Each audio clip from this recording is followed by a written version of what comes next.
Hey guys, this is Bob Franquist from Pastoral Apologetics, and I am excited to talk to you about this topic of what kind of Bible should I buy and what translation of the Bible should I read. And the questions are pretty similar, but it's an important question for two reasons. One, because whenever you read a translation of the Bible, every translation of the Bible is really trying to do two things. It's trying to be faithful to the original documents that we have, that is what were written in Greek and Hebrew, Old and New Testament, and at the same time is trying to create readability for you and I, the reader.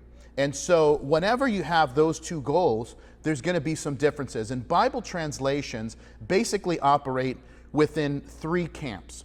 There is the what are called word-for-word translations, where like the New King James, the New American Standard, the English Standard Version maybe would fall under those in that category. There's what's called dynamic equivalent, which probably the most famous dynamic equivalent translation. That's more not word for word, but what we would call thought for thought. That is, the translators were trying to instead of being confined to the actual words, what's the thought that's trying to be, that the writer was trying to get across. So probably the most famous thought for thought translation is the New International Version. And then the third group are what are called paraphrases. And probably the most popular paraphrases are one that's called the Message and the other that is called the Living Bible. And then there's some that kind of are in between. You know, there's like the New Living Translation is probably somewhere in between a dynamic equivalent and a paraphrase. But the question, so when we talk about what kind of Bible should I buy, now let me just say this, you should buy a Bible. Now I know that seems kind of basic, but I am amazed at how many Christians I talk to that are like, no, I just have the Bible on my phone, I take it with me wherever I go. Like, I know, but you should have a Bible. You should have a Bible that you bring to church. You should have a Bible that you mark up. You should have a Bible where when God speaks to you, you can write down the date, like, hey, this is where God met me, where God spoke to me, and in years to come, that will serve you well. So I'm going to tell you once again my personal feelings on the issue of translation, and lots of people have lots of opinions, so this isn't necessarily the definitive opinion, it's just one voice in a sea of conversation on the topic. I think that when you're going to buy a Bible, you should buy a word-for-word translation. That is a translation that leans towards, it's trying to be faithful to the original text, the Greek and Hebrew text, but just translate it for you in English. Now, are there going to be issues of culture that we don't understand? Of course. Once again, the Bible was written thousands of years ago, half a world away, in a different culture, in a different language. And we'll probably talk about that in a future video. However, the issue of if we can get the words that were written in our language, then we can do the work of interpreting the words. And so I think that there's really two issues, and that is, I want a word-for-word translation because I want to know what is it that God actually said in my language. And then I'm going to look for those who can interpret the Bible correctly to tell me that they've done all the work, all the background work to explain to me, or as a Bible expositor, which I am, to explain it to our congregation and those who listen to my teaching.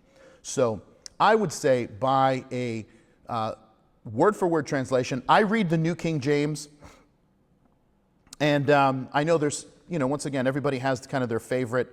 The thing I like about the New King James is that it's based on the original King James, which is a word-for-word translation. It's just updated. And so it doesn't have, thee, thou, all that stuff. And so, but the language has been updated. A lot of people like the English Standard Version, the ESV.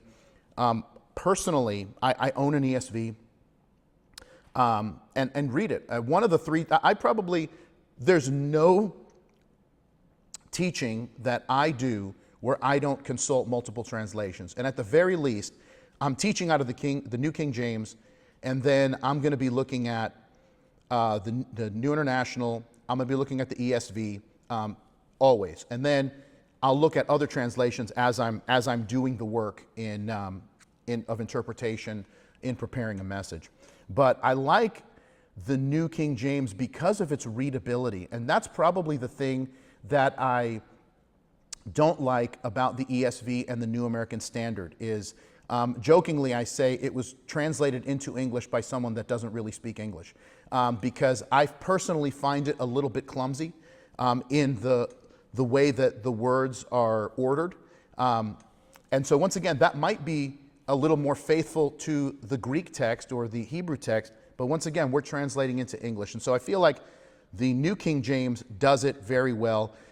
If you're like, well, maybe you find that a little bit difficult to read, personally, I would say just keep reading and you'll find that the New King James is written at like a 9th grade reading level. It's not extremely heady. I think the regular King James is written at like a 12th grade reading level. So if you're not going to read that, if you're just like, I want to read a thought for thought, dynamic equivalent, I would say New International. And then paraphrase, I would never suggest paraphrase for Bible study. It's more for like devotional reading. But you know, the Living Bible it sometimes gets it right, and really does a good job. And so anyway, what Bible should I buy? If you attend Calvary, I would say buy a New King James because that's what I teach from.